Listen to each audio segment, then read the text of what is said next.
Om Jnana-timirandasya Dhanma Salakaya Chakshuram-militamya Tasmai Shri Gurave Namaha Shri Chaitanya-manovistam Stapitam Yena Bhutale Swayam Rupa Kadamayam Dadati Swaparantikam Vandeham Shri Guru Shri Yuta-padakamalam Shri Gurun Vaishnavanscha Shri Rupam Sagrajatam Saganaraganatam Vidam Tam Sajivam Sadvitam Savadutam Parijana Saitam Krishna Chaitanya Devam Shri Radha Krishna Pada Sahagana Lalita Sri Satkam Vitamscha He Krishna Karuna Sanda Dinabandhu Jagatpate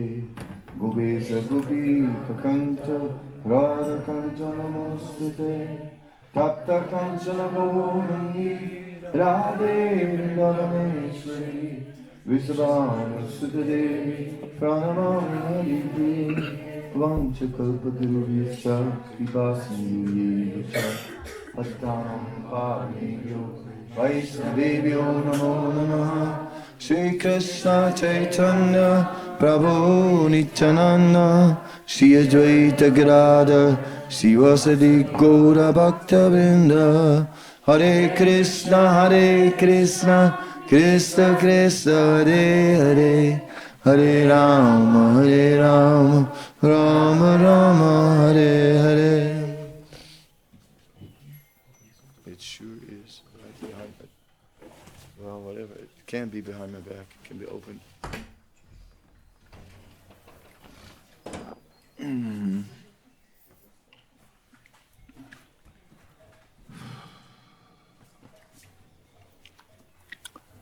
So we are still discussing the six Ashtakam. And on the fourth verse, na dhanam, na janam, na sundarim, kavitam, badagadisa kamaye, mama janmani janmani sware, bhavatat bhakti ahaitaki tvayi.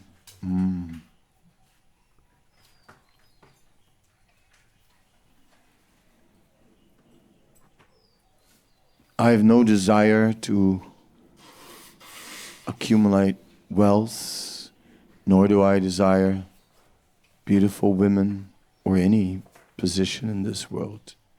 I simply desire your devotional service, birth after birth.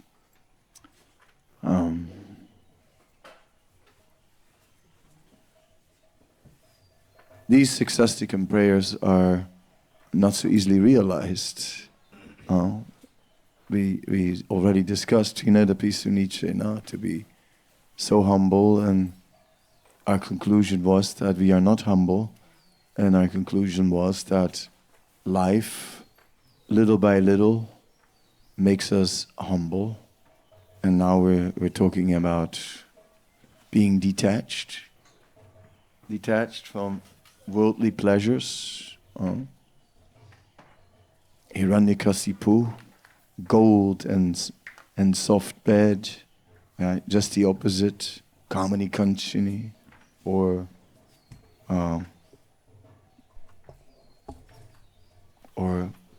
lusty activities, or gold. All these are difficult to give up.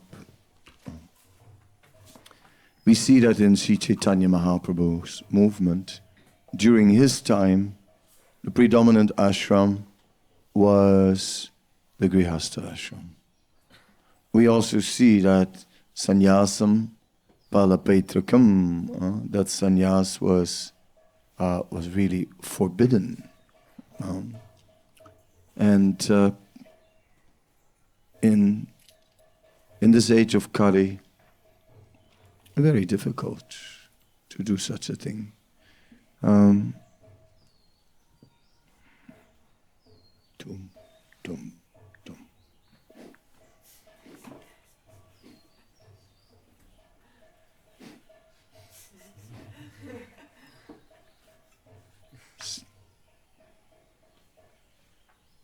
Yeah.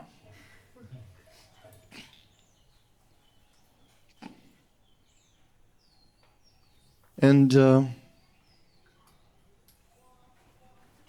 we are not all the same. We are all different people. So we have a different. If you analyze that astrologically, you can see how different planets are predominating in a different person. Someone may have a strong Mars and maybe someone who gets a lot of things done. Someone may have a Mercury and just has a strong Mercury and has an ability for doing things with electronics and communication. Someone may have a strong Jupiter and be more spiritual, philosophically inclined. And like this we see different character traits in different people. In the Mahabharata is the story of Karna, which I kind of like. It is the story that Karna, who was the son of the sun god and of Kunti, but somehow or other conceived by mantra before her marriage, and therefore socially a big blemish on her reputation. So, as apparently was kind of common in classical times, she put the baby in a basket on the river. Did we hear that story before?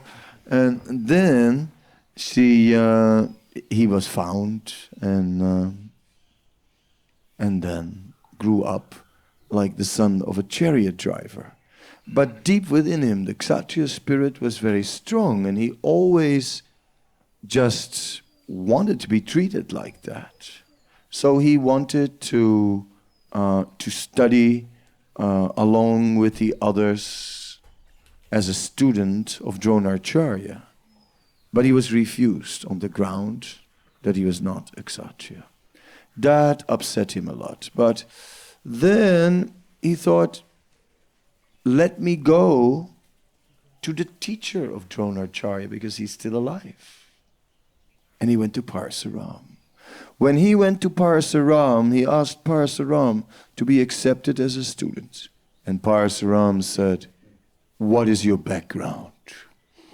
Are you a Kshatriya? Because Parasaram had a thing with Kshatriyas, to say the least. So Parasaram asked the question, are you a Kshatriya? And for the first time in his life, Karna happily said, no, I'm not. My whole life they've told me I'm not. I'm not. No, I'm not. So then, then Parasaram said, all right, I will accept you. And he served his guru so nicely and he learned everything. And, everything meant lots of fighting tricks, More than you learn in Gurukul even. Oh yes. In the martial arts, yes. More than that even. Yes, more than Bruce Lee. What can we say? That was serious, what Karna knew. However, one day the Guru, so pleased with his disciple, was resting. And he was resting with his head on the lap of his disciple. Just then, this insect came with a big Black & Decker drill on its nose, and this insect just started to drill a hole in the leg of Karma. Blood was gushing out, and Karna, but what to do? His guru was resting on his lap. So Karma somehow or other bit his teeth and somehow or other managed to just stay calm and tolerate the pain. He didn't even flex a muscle. So Parasaram woke up.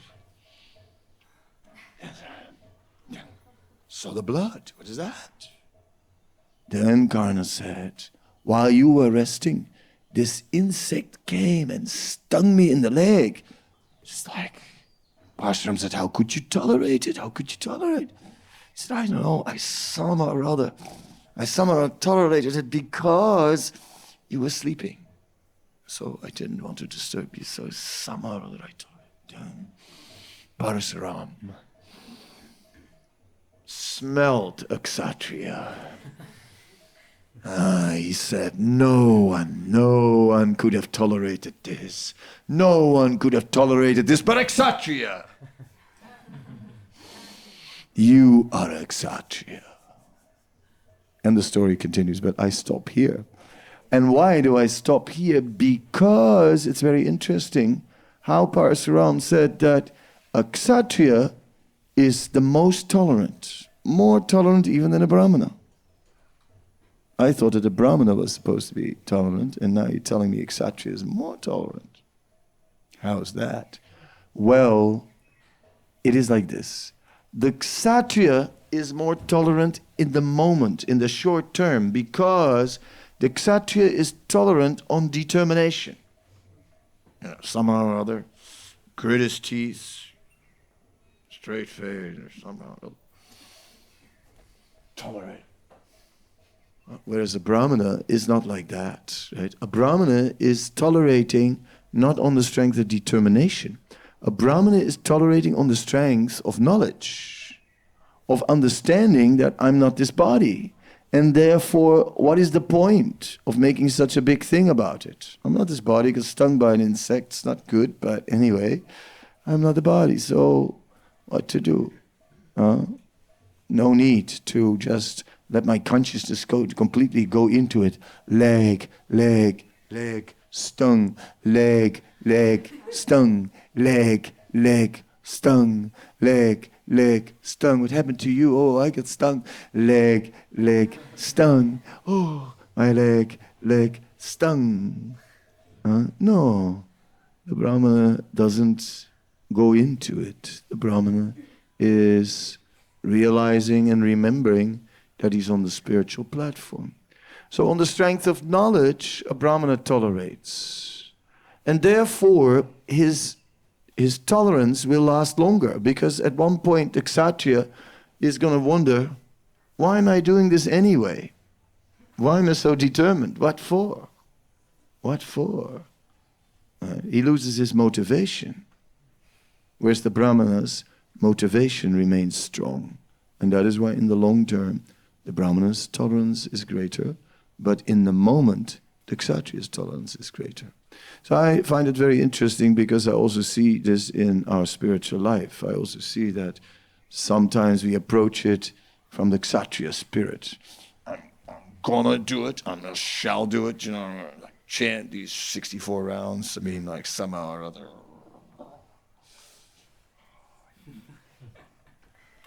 Even if I'm suffering, I'm being crucified on 64 rounds. But I'm doing it. Right?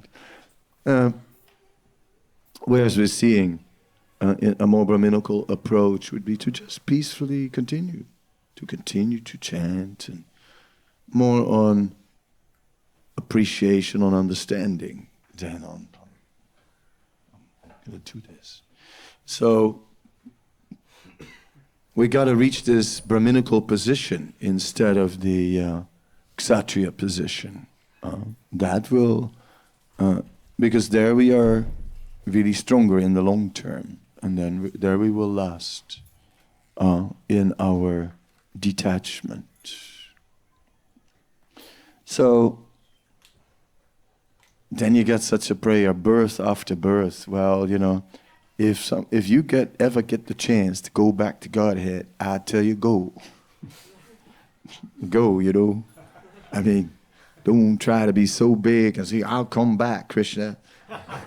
No. Vaikuntha plane comes, go back. Get it? No, I'm not going. Yeah?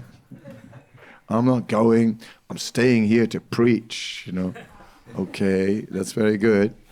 But don't forget that we're not the only one who's preaching.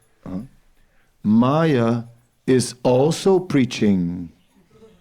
That is the difficulty. Yes. And,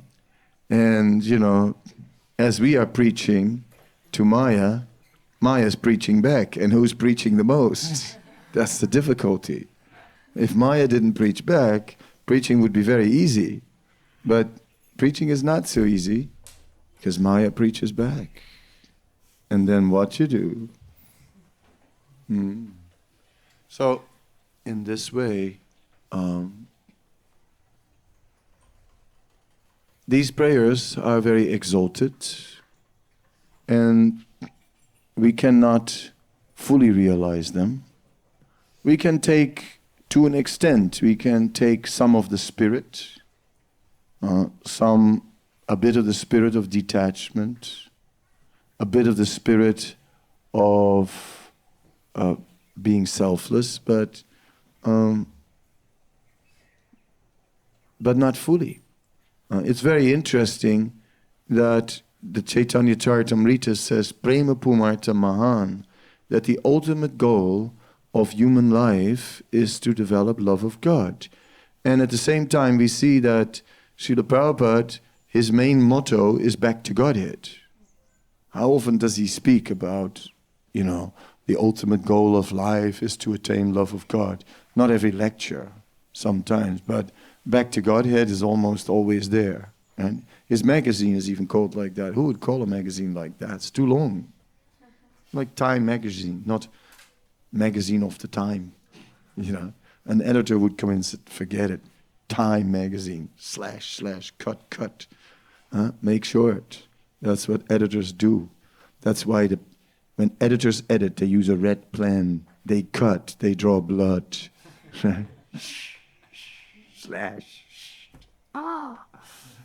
This is my heart. Put my heart on paper. You're just cutting it. Sometimes there is more red ink than dark ink when the editor is finished. My editor is like that. But anyway, after that I just tell him, I don't like it. It's my book. But what to do? Back to Godhead. A bit long, but it was Prabhupada's motto, and he named his magazine and just basically told us and made that our goal. We're more thinking about that. Somehow or other, go back to Godhead. Do you want to go back to Godhead? He wants to. You want to go back to God? You sure, yeah? How about you? Yes. Oh, yeah, ready to go. Anybody ready to stay? It's just something like, I read that Prabhupada, when he was giving initiation, that he was saying he gave first initiation very easy because he was ready to go to hell. So somehow or other, by a quirk of fate, I wound up initiating, and then I thought about that one. Am I ready to go? I am ready to go to hell, isn't it? I guess. Am I? Hell?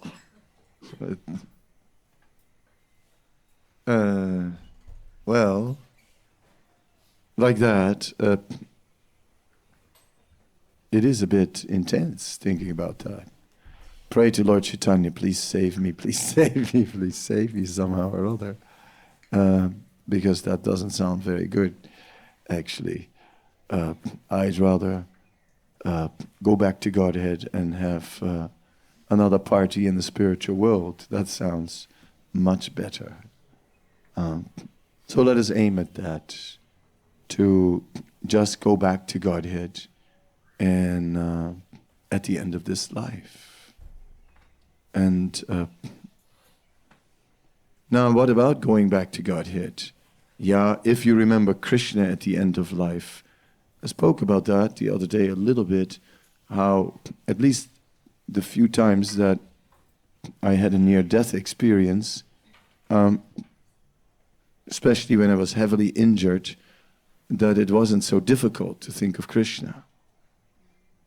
I mean, at that time, it was kind of natural, because what will you think of? Now we may have so many material attachments. But But at the time of death, we'll be afraid.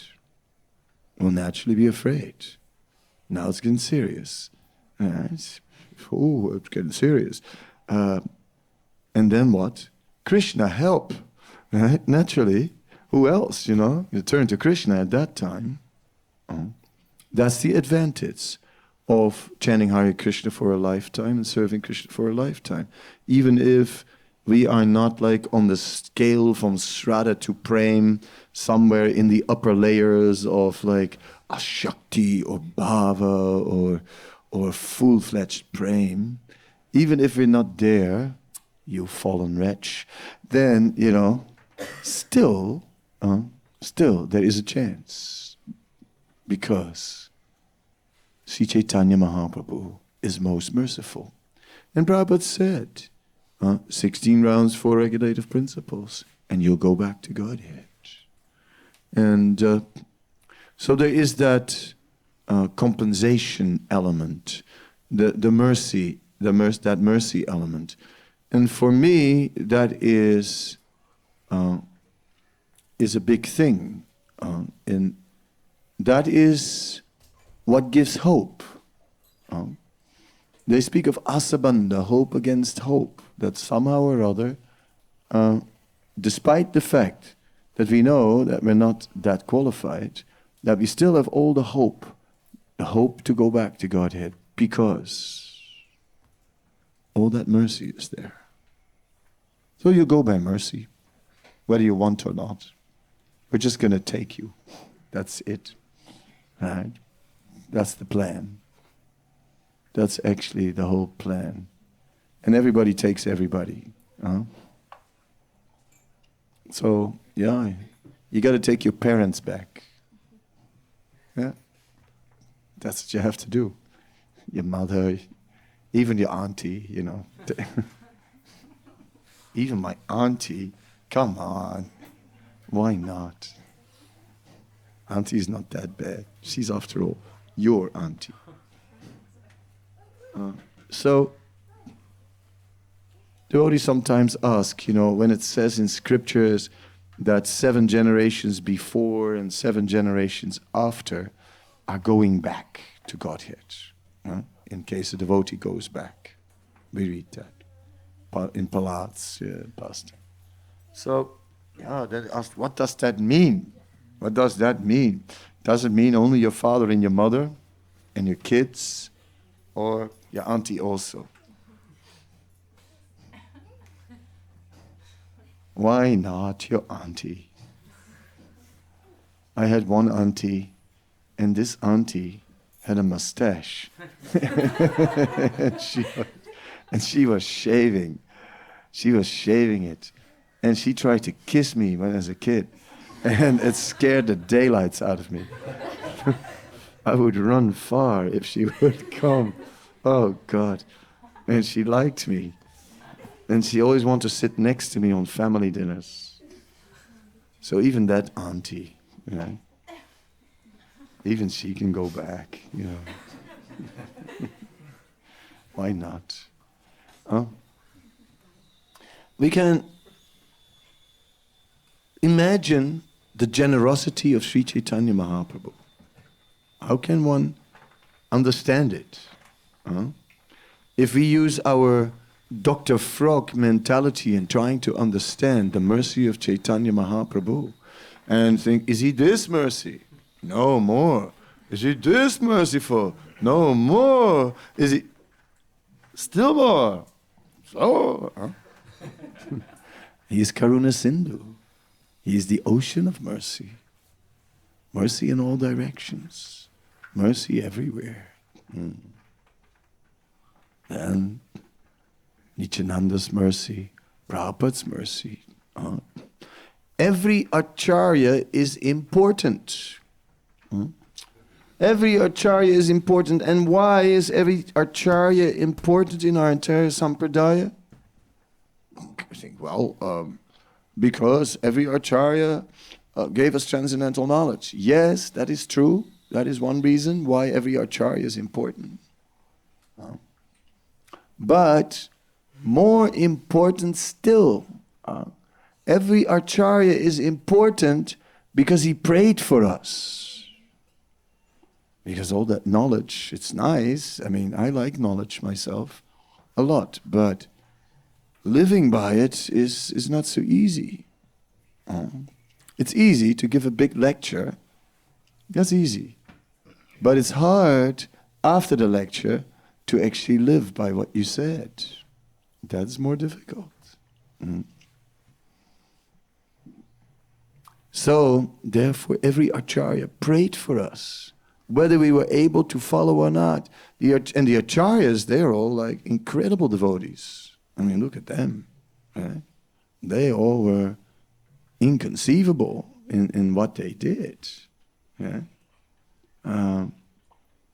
Therefore, when Prabhupada prays, then naturally, well, what can Krishna say? Prabhupada did so much. Krishna is totally indebted. So if Prabhupada asks, please let all my ISKCON members go back to Godhead, what's Krishna going to say? And they say, well, are you a member of ISKCON? On that day, I'll definitely say yes.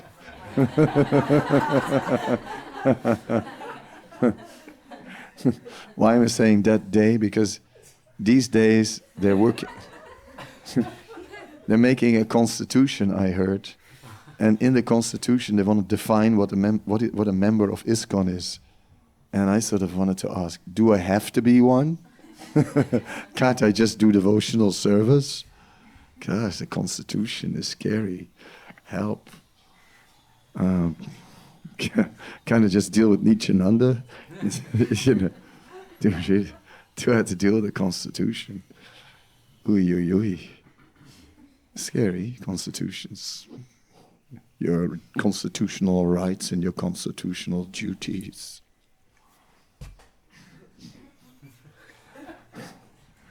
Oh, Krishna. But Lord Nityananda, the associates of Lord Nityananda, they are not stereotype. Oh no, they're not. They are very unique individuals. We went to Jaipur, to this Madhu Pandit's temple, the Gopinath temple, and there's that jacket of Madhu Pandit made of very fine tulsi beads, and also a topi, a hat that he was wearing during his japa. I love that. I mean, not only that it was like a jacket made of tulsi, which is pretty cool. I mean, he's wearing that during japa. Okay, put your tulsi jacket on, japa time, eh? That's pretty cool. Tulsi hat. I mean, really nice. Huh? You want a tulsi hat? For your birthday? You want? I'll tell your mother. You don't want nice, beautiful tulsi hat?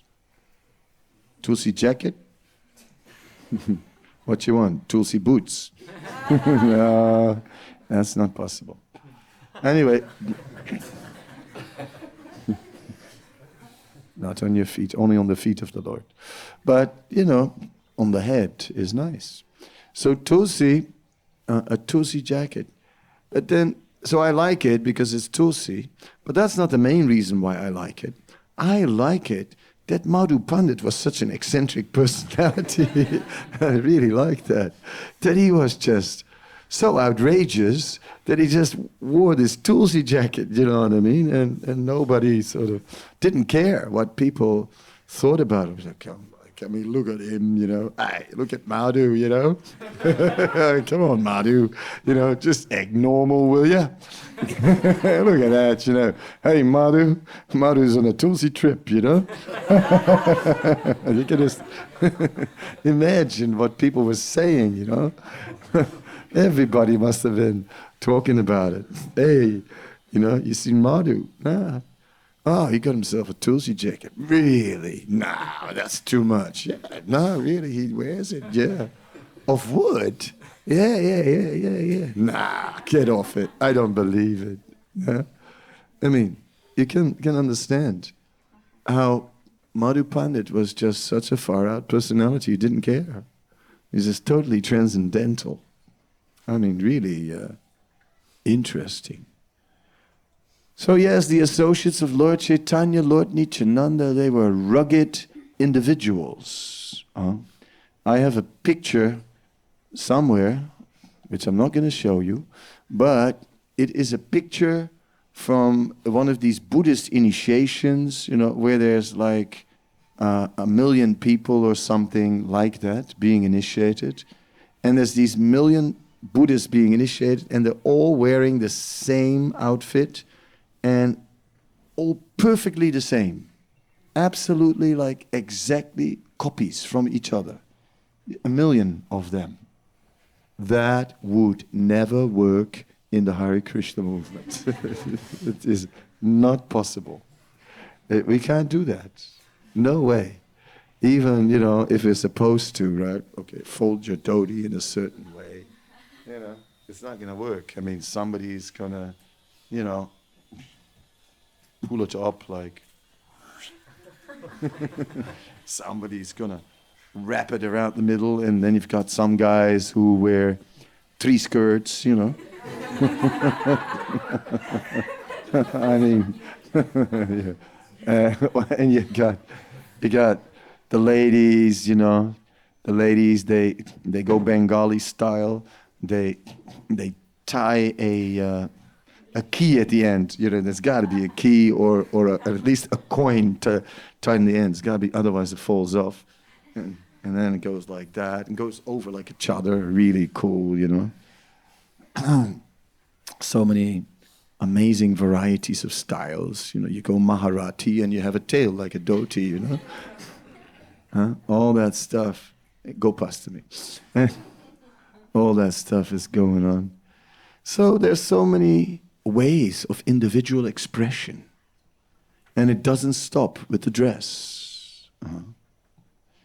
It is meant to be like that. Our personal features are our opulence.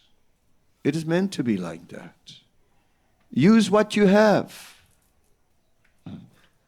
Use what you have. Whatever you can do, do it. Do it for Krishna.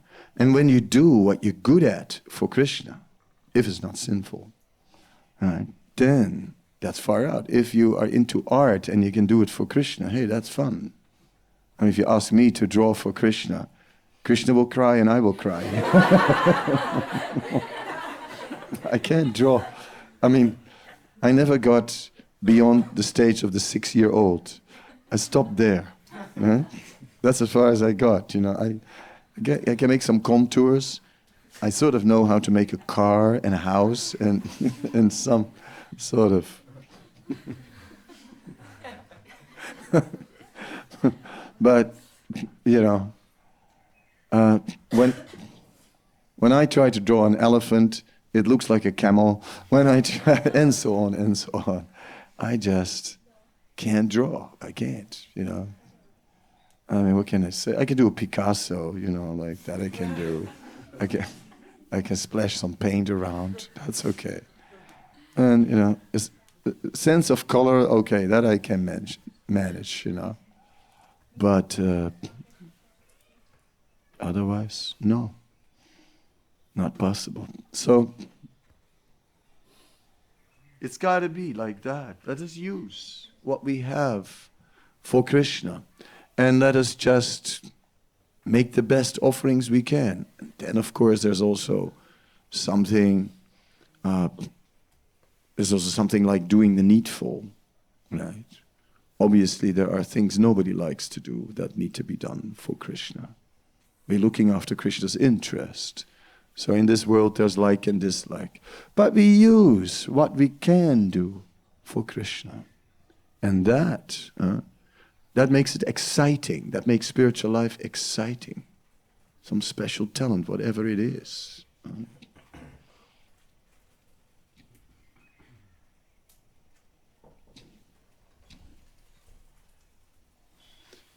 Yeah, like I have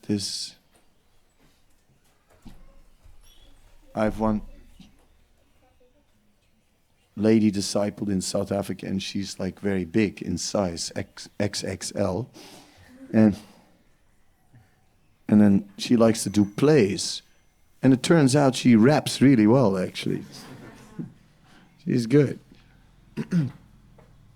And when she did that in Soweto, I mean, the African people, they just rolled over on the ground. They loved it. It was great. It was a big success. That was a hit.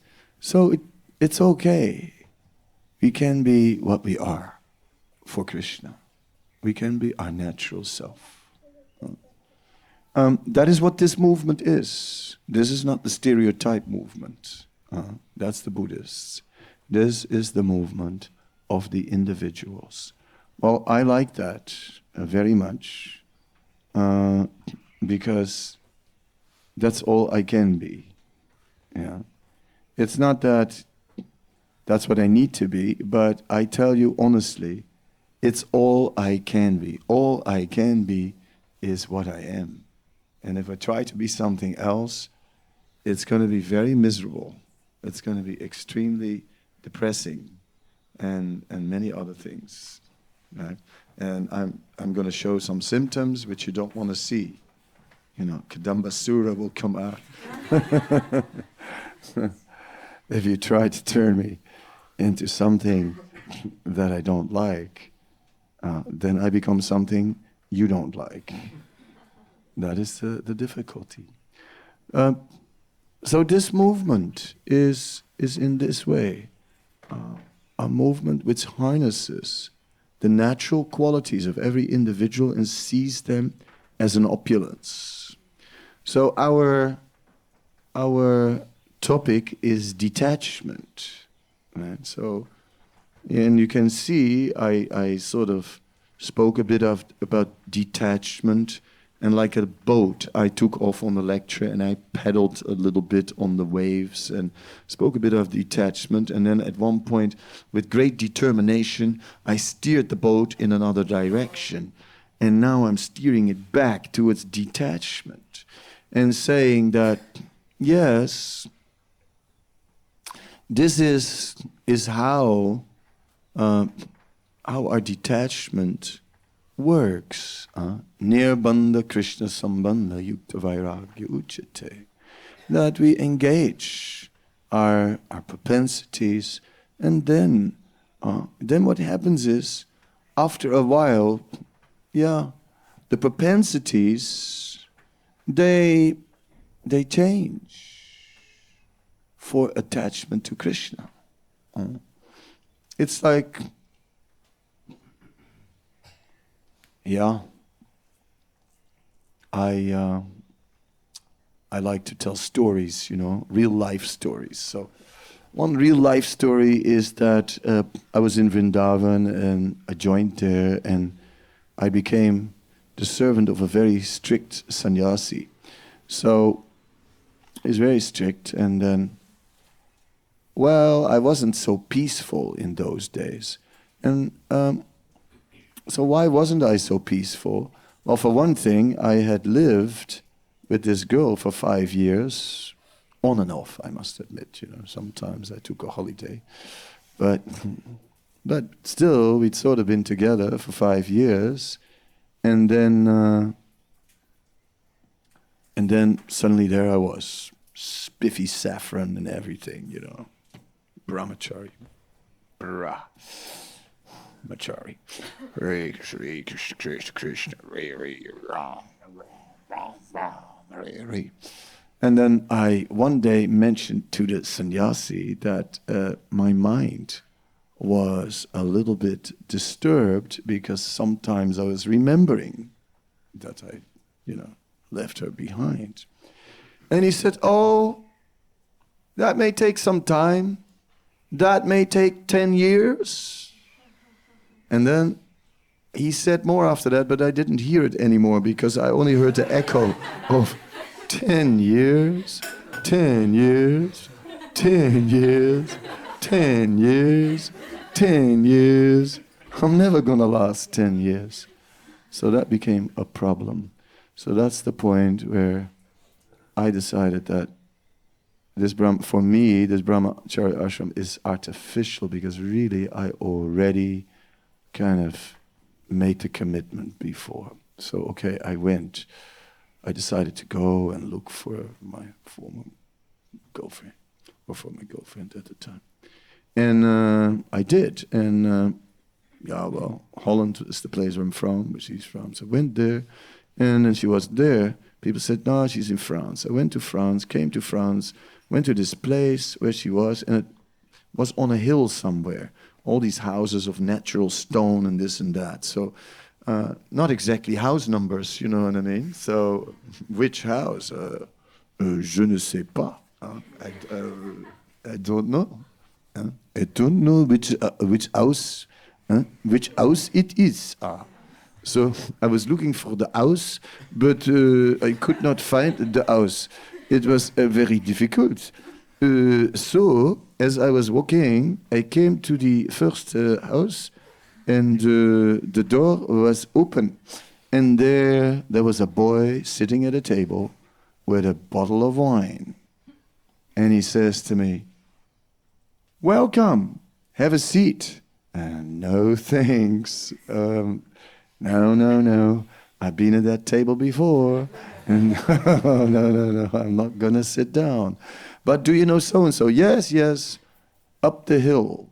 I went up the hill. In the next house, I knocked on the door. No bells, nothing. Knocked on the door. A Moroccan personality opens the door. And he goes, "Hey, man, you want to see my garden?" I go, no. I don't want to see no Moroccan gardens. Right? No.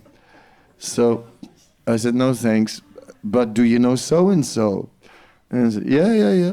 Up the hill. So I went further up the hill. I come to the next house. Someone opens the door. And this person had the longest face I had ever seen in my life. No, really. Such a long face. I couldn't believe it, you know? And I just naturally thought, he looks like a horse. And then he invites me in, and he had posters of horses on the wall. I was going like, wow, he's halfway there, you know? Gosh. No, once you're a devotee, you see these things differently, you know? So, gosh. Anyway, so-and-so up the hill. Yeah, God, that was a hill, you know? That was a hill. Yeah. Anyway, eventually I came there, and then the girlfriend, she had like a house of natural stone, and the water coming through was led in from a creek, you know, just like, and they put a hose pipe in the creek, and the water just ran through the house, so it was very primitive. And then below, in the basement of the house, there were goats. And she was keeping goats and milking the goats and making fromage, making cheese, and selling the cheese in the market. And a few other things, cherries and this and that. So there I was, you know. And then my job was to water the lettuce, you know, and the tomatoes. Right? So there I stood, you know, watering lettuce and tomatoes while she was milking the goats. Now, some years before, I had a temporary job, you know, in my school days. And in that job, I worked in a cinema. And at that time, they were playing The Sound of Music, you know, and I saw it about 100 times, right? And so there's a song in The Sound of Music, which I will sing for you now. High on a hill lives a lonely goater, yodel, hee-haw. And that was me. And I thought, oh, I'm not gonna last. I'm not gonna last. This is like a bit too much, you know. Maybe being with the sannyasi was a bit too much, but maybe this is also a bit too much. So then Didn't know what to do. Said, tomorrow I'll climb the big mountain. I climbed the big mountain. 6 hours it took to get to the top. And there I was on top of the mountain. And it was amazing. It was amazing. What a view. What a view. So what? So what? What's that going to do for you? A beautiful view from a mountain. Meaningless. Huh? Just like material energy. Here you are. What good is that?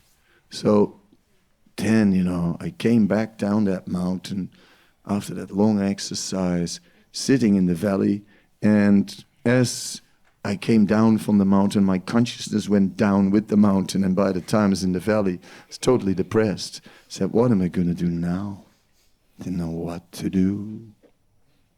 Definitely watering lettuce and tomatoes. I couldn't see that as a lifetime mission. Still have doubts, tell you the truth. Maybe I'm not a farmer. Maybe not. Anyway, then some old friends happened to come and visit, and they were hungry. And I had been in the Hare Krishna temple, so 1, 2, 3. I said, I'll cook you something. I made a dough, half of the dough for the samosas, other half for the puris. The potatoes were already on the stove and boiling quite nicely. Meanwhile, I got the suji out for the halva and just put some other water on, put some sugar in there, Okay, roast the halva, this, that, put some little bit of golden syrup and mix the whole thing with some, some other goodies, and there we go. And meanwhile, wings, samosas,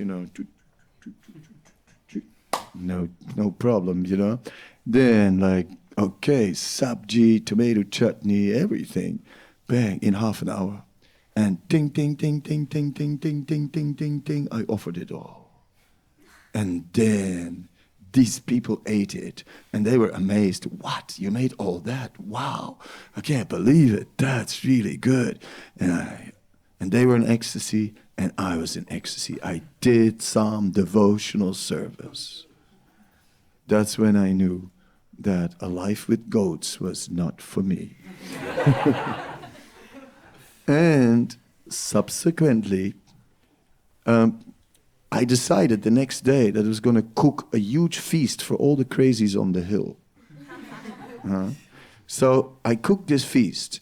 Now, I had some and I made all these preps, you know what I mean? Of course, like a really good cheese sabji, dripping in like a creamy sauce, one of those. Really good sabjis and nice. Everything was really good. But then there was a halva. That halva was made with biological flour. It's really good quality. It was made. Then I had fresh hazelnuts from the tree, and I made them golden brown. I didn't burn them. No, I took them out before, because with nuts you got to be careful, right? Because they go nuts, and they burn. They burn on even after they're off the stove. So anyway, so they were perfectly golden brown. And then I had some fresh cherries from the tree, picked fresh from the tree, and they were going in there. Lots of golden syrup and butter, of course. Not ghee, forget it. Butter, right? I mean, you don't make halva with ghee, right? Or oil is even worse. I mean, that's like, that's dooming it. But ghee is edible, but butter is better. That's the motto. Butter is better. You can remember that. And so, anyway, I made that halva. And I served, when the feast was ready, I served all the people on the hill, and they all loved it. And then it came to the halva, and everyone said, wow. And when it came to halva, everyone said, wow, is there more? And yes, there was. And the girlfriend didn't say, is there more? She just said, more. And I gave more and more and more. And then she said, okay, I'll be a Hare Krishna. And yeah, and so it came to pass that we gave the goats away. And then what happened was, then we had to pick up something in the Netherlands, and we went there, and then we're walking there, and then she says, now that we are devotees, now we are supposed to be married, isn't it? And I go, well, isn't it? I said, yeah, it's true. And then she said, oh, good, we can apply here. I go, here? What? Where? And there's a post office, and apparently you can apply in the post office, I found out. And 10 minutes later, I had applied. Gosh, for the cheapest marriage possible, of course, because he had no money. So we went to this marriage. It was two couples at the same time. And this guy from the government, he was all the time going like, and soon you can kiss the bride. And tonight is the night. Oh, it was too much. But anyway, we survived that. And then went to Vrindavan. Back to Vrindavan, which was nice. Anyway, so with this little biographical anecdote, I am kind of entertaining you. I know that. But more than entertaining you, I'm also trying to make a point. The point that somehow or other, we cannot live a life by a preconceived idea. Life is not about what you want to be. Life is what you can be. You have to see what you can be. It's not what you want to be. That is, and of course, I was the fallen Grihastha, and there were so many brahmacharis. And now, all of them are in white, and I'm in saffron.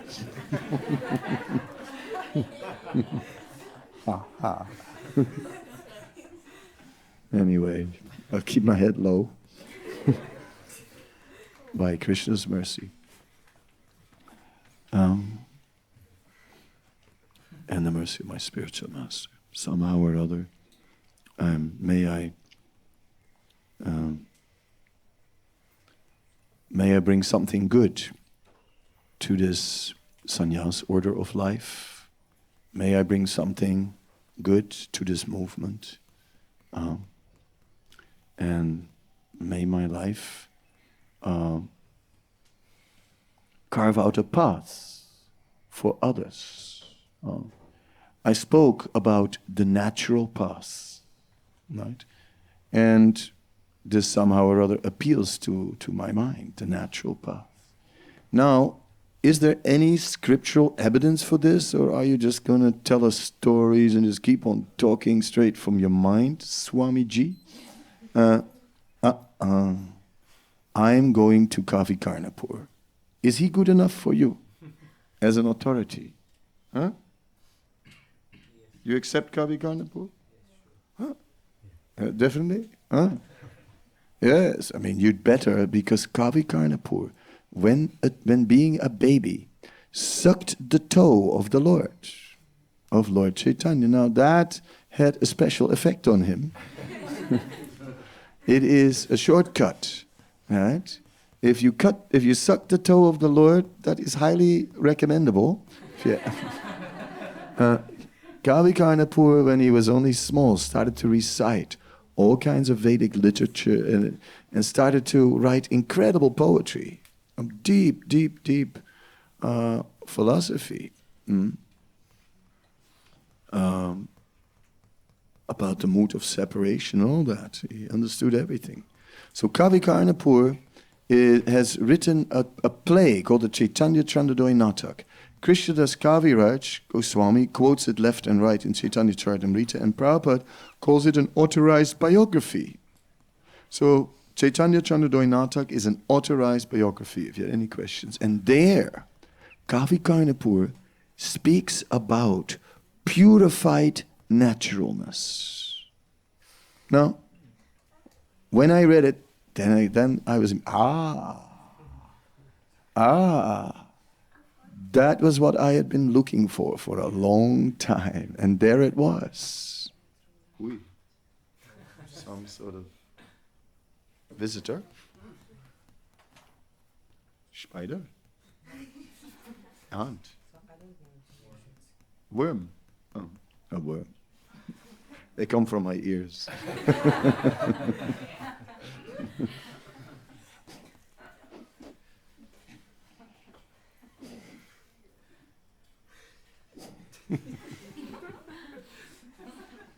The whole week we've been talking about Lord Varaha, who came from the nose of Lord Brahma. So why not some worms from the ears? Anyway, so in short, in summary, in conclusion, I want to say to you all that if we somehow or other, without trying to impose too much unnecessary things, but if we can somehow or other find a natural path in Krishna consciousness and engage our natural qualities in the service of Krishna, then we will feel actually quite safe, and we'll feel quite inspired. And therefore, we have come to the second part of the program, which is making a little noise, because even when I was a kid, I was a very noisy kid. I mean, I used to love making extreme noises. And it's still there. So let us make a bit of noise. How about that? Thank you. First drink some water. If Rishi makes some space.